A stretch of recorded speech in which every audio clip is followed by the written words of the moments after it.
Assalamualaikum warahmatullahi wabarakatuh. Salam sejahtera bagi kita semua. Om Swastiastu, Namo Buddhaya, salam kebajikan. Yang terhormat Rektor Unum Blitar Profesor Dr. Haji Muhammad Zainuddin MPD. Yang terhormat Dekan Ilmu Eksakta Ibu Lestari Ningsih SPT MP. Yang terhormat Pelaksana Tugas Kaprodi Matematika Ibu Widi Arini MPD. Yang terhormat jajaran dosen matematika Unum Blitar, terkhusus Ibu Rahmandania Akbarita SSI MPD, selaku pengampu mata kuliah seminar skripsi. Dan tak lupa rekan-rekan seperjuangan prodi matematika angkatan 2017 yang saya banggakan. Perkenalkan, nama saya Iwan, prodi matematika angkatan 2017, yang akan mempresentasikan seminar skripsi saya yang berjudul Pengembangan model matematika penyebaran penyakit Middle Earth Respiratory Syndrome Coronavirus atau disebut MERS-CoV pada populasi terbuka.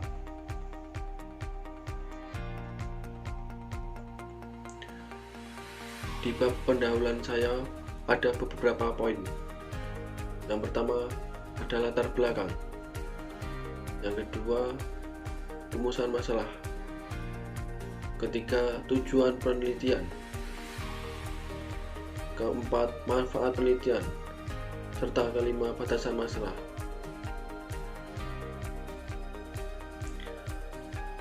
Latar belakang. Kata coronal berasal dari bahasa Latin yang artinya corn atau mahkota. Bentuk tersebut sesuai dengan coronavirus sendiri, yang kalau dilihat dengan mikroskop nampak seperti mahkota. Virus corona tersebut telah ditemukan pada tahun 2012, ditemukan oleh Middle Earth Respiratory Syndrome Coronavirus atau disebut MERS-CoV.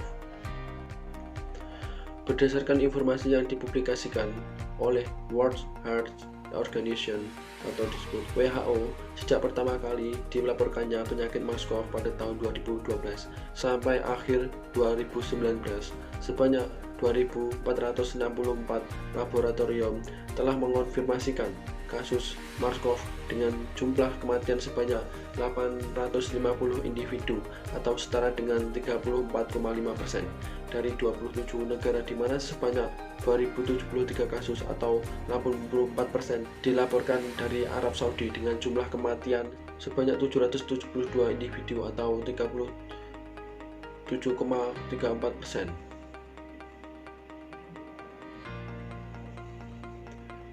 Melihat penyebaran virus MERS-CoV semakin menyerang berbagai negara di dunia, hal ini perlu diwaspadai oleh pemerintah Indonesia, karena sebanyak penduduk Indonesia yang keluar masuk antar wilayah provinsi maupun antar negara dan penduduk negara lain yang datang ke Indonesia. Hal ini menyebabkan laju penyebaran MERS-CoV semakin mewabah. Selain itu, MERS-CoV juga menyebabkan penyakit yang lebih parah pada individu lanjut usia, individu yang mempunyai daya imun lemah, dan individu yang memiliki penyakit kronis seperti kanker, penyakit paru-paru kronis, dan diabetes.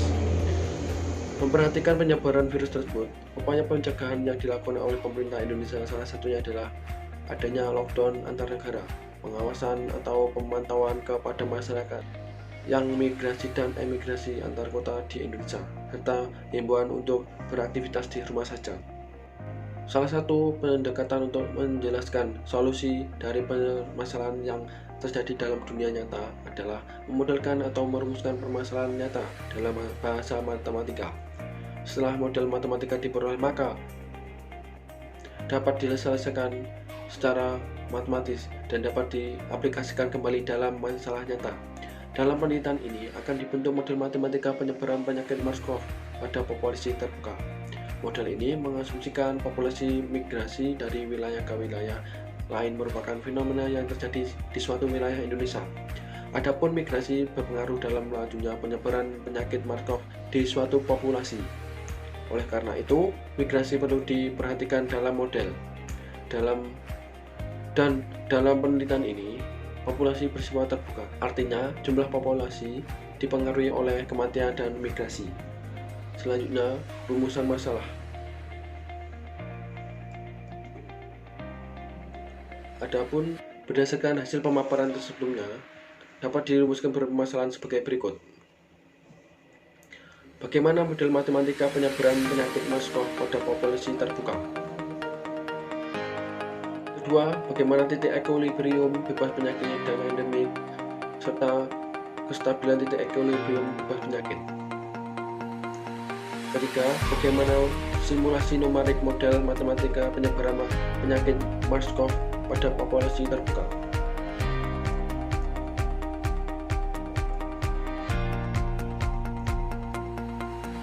Selanjutnya, tujuan penelitian. Adapun tujuan penelitian ini adalah 1. Mengetahui model matematika penyebaran penyakit MARS-CoV pada populasi terbuka.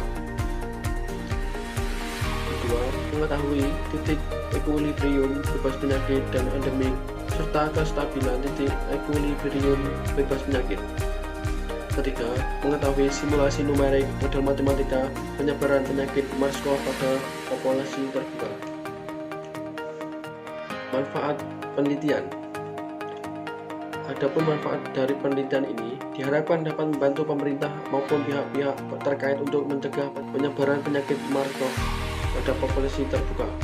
Model matematika yang dihasilkan dapat menjadi pilihan yang tepat untuk memahami dinamika penyakit, dan penulis berharap penelitian ini dapat menambah wawasan dan pengetahuan baru mengenai model matematika penyebaran penyakit, serta dapat membawa masalah-masalah baru dalam bidang permodelan, sehingga akan muncul penelitian-penelitian yang lain.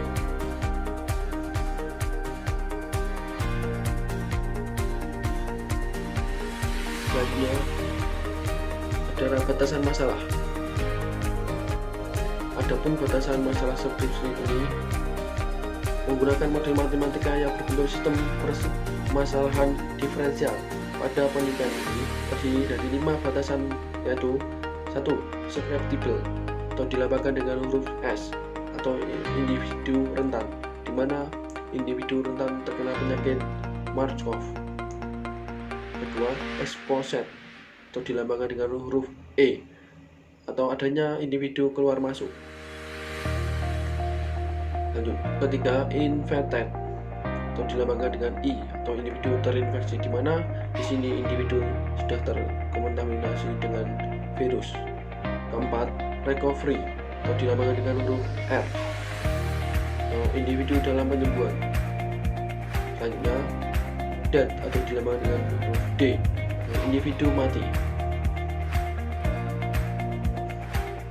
Kajian pustaka. 1. Pembahasan tentang Middle East Respiratory Syndrome Coronavirus atau disebut MARS-CoV. Kedua, daya nilai eigen. Ketiga, persamaan diferensial. Keempat, sistem persamaan diferensial. Kelima, kesetimbangan.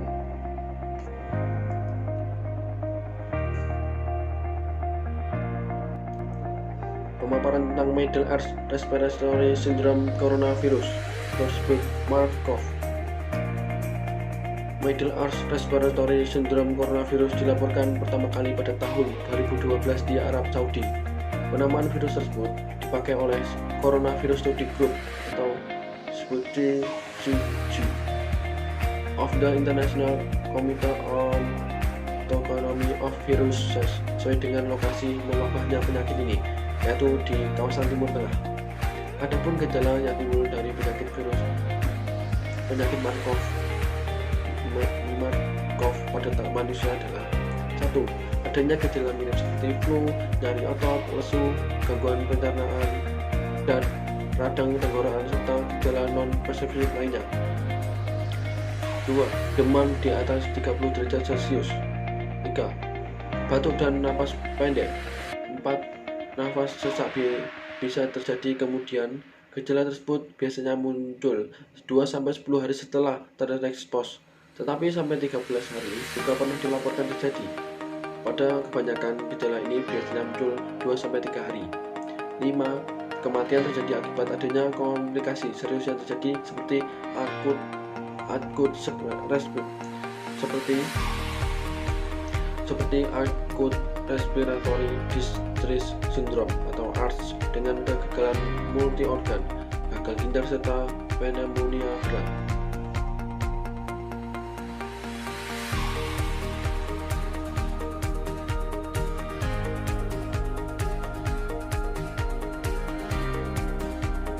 Nilai eigen. Selanjutnya, nilai eigen. Jika A adalah sebuah matriks n kali n, maka sebuah vektor tak nol x pada Rn disebut vektor eigen. Vektor karakteristik dari A jika Ax adalah sebuah pelipatan skala dari x. Jelasnya, Ax sama dengan sigma x. Untuk skalar sembarang sigma, skalar sigma ini disebut nilai eigen. Nilai karakteristik dari A dan X disebut sebagai vektor eigen. Vektor karakteristik dari A yang terkait dengan sigma. Contohnya diberikan vektor X 1, 2 dan vektor A 3, 0, 8, min 1. AE sama dengan 3, 0, 8, min 1 kali 1, 2 sama dengan 3 dan 6 sama dengan 3, 1 per 2 sama dengan 3x. Maka vektor x 1 per 2 disebut vektor eigen dan matriks A sama dengan 3, 0, 8, min 1 yang terkait dengan nilai eigen sigma sama dengan 3. Persamaan diferensial. Definisi. Persamaan diferensial adalah persamaan yang memuat turunan satu atau beberapa fungsi yang tak diketahui. Berikut merupakan contoh persamaan diferensial. 1. Y absen plus XY sama dengan 2x. 2. Y double absen min 4Y sama dengan 0. 3. Y double absen min Y absen plus 2Y sama dengan 0. 4. Delta pangkat 2U per delta X pangkat 2 plus delta 2U per delta Y pangkat 2 sama dengan 0. Suatu persamaan yang mengandung sebuah atau lebih turunan dari suatu fungsi yang tidak diketahui disebut persamaan diferensial biasa. Dari contoh di atas bahwa contoh 1, 2, dan 3 merupakan persamaan diferensial biasa, sedangkan contoh 4 merupakan persamaan diferensial parsial, yaitu persamaan yang mengandung turunan parsial. Saya kutip dari Vinizio dan Lades tahun 1990.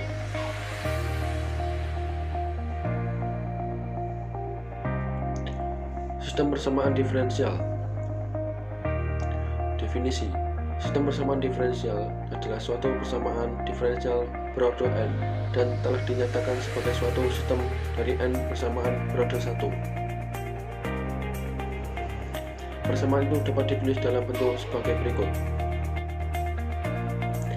Y pangkat n sama dengan f dalam kurung x, y dalam kurung x sama y absen dalam kurung x, sampai dengan y pangkat n-1 dalam kurung x. Secara umum, suatu sistem n persamaan order pertama mempunyai bentuk sebagai berikut. Y1 sama dengan dy1 per dx sama dengan f1 sama dengan f1 dalam kurung e, y1, y2, sampai dengan yn. Y2 sama dengan dy2 per dx sama dengan f2 x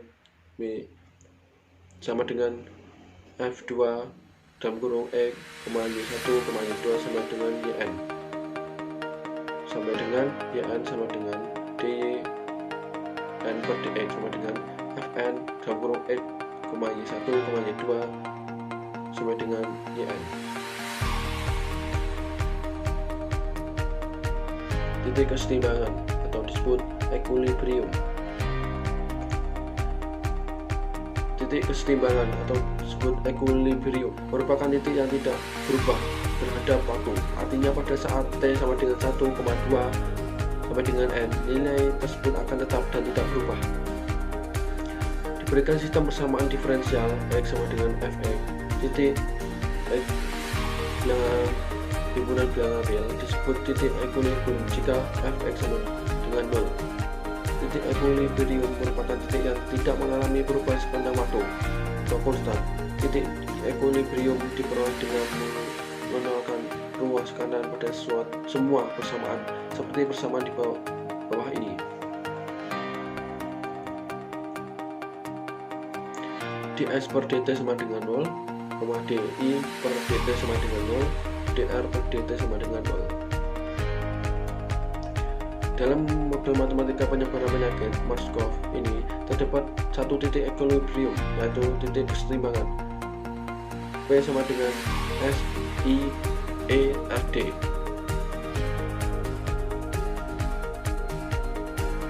Metode penelitian. Adapun metode penelitian yaitu waktu dan tempat penelitian. Penelitian ini dilakukan pada semester genap tahun 2019-2020 bertempat di jurusan Matematika Fakultas Ilmu Eksakta Universitas Nahdlatul Ulama Blitar. Metode penelitian. Adapun metode penelitian ini dilakukan dengan menggunakan studi literatur secara sistematis yang diperoleh dari buku-buku teks yang dapat di perpustakaan dan jurnal online matematika yang terkait dengan materi penelitian ini. 1. Mengidentifikasi masalah. 2. Mendefinisikan variabel, parameter, dan hubungannya. 3. Membuat asumsi-asumsi yang melibatkan parameter dan variabel. 4. Membuat formulasi, diantaranya membuat diagram kompartemen dan bentuk persamaannya. 5. Menentukan bilangan reproduksi dasar R0. 6. Menganalisis kestabilan titik kesetimbangan. 7. Merepresentasikan model matematika dalam aplikasi. 8. Penarikan kesimpulan. Sekian presentasi dari saya, kurang lebihnya saya mohon maaf. Akhirul kalam, Dina Siratal Mustaqim. Wassalamualaikum warahmatullahi wabarakatuh.